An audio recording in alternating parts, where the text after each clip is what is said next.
Concavity graphically. As we know in mathematics, not all functions are linear. Concavity describes the curve of the graph. The chart below summarizes the basic shapes that make up all functions, and we will use this to sketch curves. If a function is decreasing and concave up, it kind of looks like this, almost as though it's the left section of a parabola leading up to the vertex, or you could think of it as a sine or cosine curve as it's decreasing and coming to its minimum. It could also be concave up and increasing. So as you surpass that minimum and it starts to increase again, it is still concave up, but it is increasing. Another scenario is that it is concave down and decreasing. If it reached a maximum, then it starts to head downward and decrease, and it opens downward. Another option would be concave down and increasing. As it's approaching a maximum, it's usually increasing and concave down. A way to try to remember concave up versus concave down: concave up looks like a cup or a smiley face, and concave down looks like a frown. Some functions remain concave up or concave down for all x in their domain, but many others can change concavity at multiple parts. Here's an example.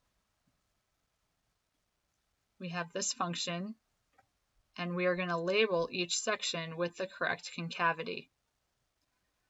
Well, if we look, this first part looks like a cup or a smiley face, so it is considered to be concave up.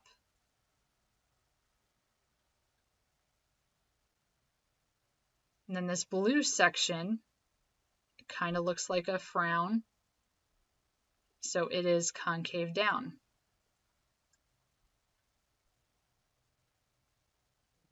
And then this next one right here, this red, again, it looks like a miniature smiley face or a cup, so it is concave up. And then this blue section at the end is concave down, or looks like a frown.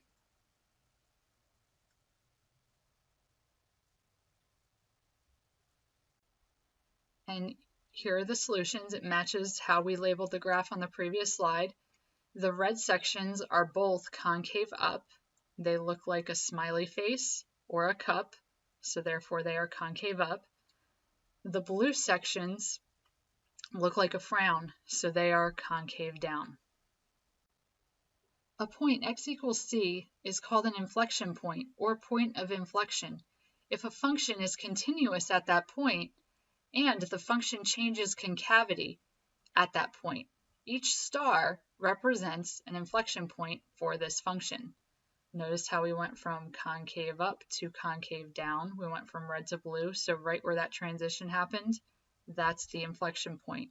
Similarly, we went from concave down to concave up again, from blue to red, so that's why we have a star there for that inflection point.